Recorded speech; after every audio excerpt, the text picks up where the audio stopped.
où un autre atelier sur les mécanismes et la conception d'une éventuelle taxe carbone a été organisé par le ministère du Budget, en collaboration avec le PNUD, présidé par le secrétaire général du ministère du Budget, M. Simonou Bratou, et a vu la participation du directeur général des impôts, le représentant adjoint du PNUD, ainsi que des cadres du ministère du Budget.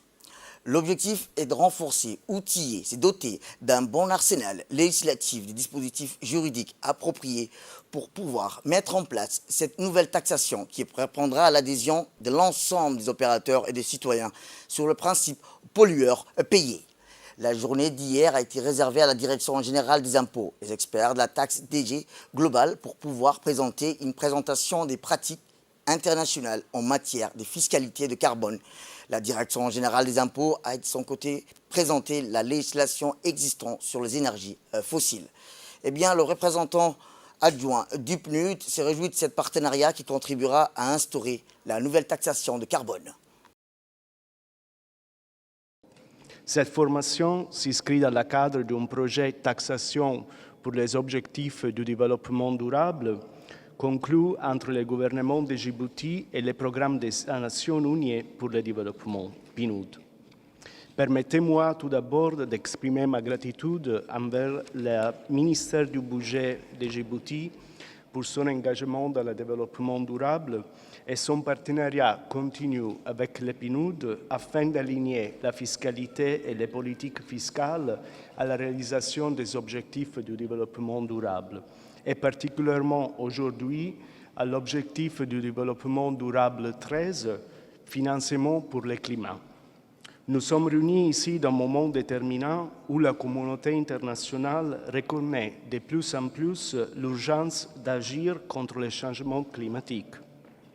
La taxe carbone émerge comme l'un des outils les plus efficaces pour inciter à la réduction des émissions de gaz à effet de serre, tout en mobilisant des ressources financières essentielles pour soutenir les initiatives pour l'action climatique. Djibouti, à l'instar des autres pays en développement et de nos pays développés, il y a un certain nombre de taxes qui existent déjà, sur lesquelles la mise en place de la taxe carbone se base. Et ici, à Djibouti, il y a la TIC qui est en vigueur, la taxe intérieure sur la consommation, la TVA,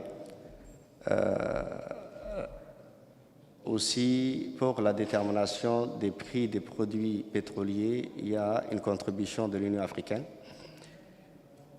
Les références sur lesquelles se base pour déterminer le prix des produits pétroliers, il y a aussi les droits d'assises et surtaxes.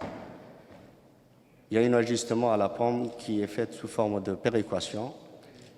Et au-delà de ça, il y a une législation, un début de législation qui se rapporte à tout ce qui est rapport à la production et à la distribution de l'énergie renouvelable.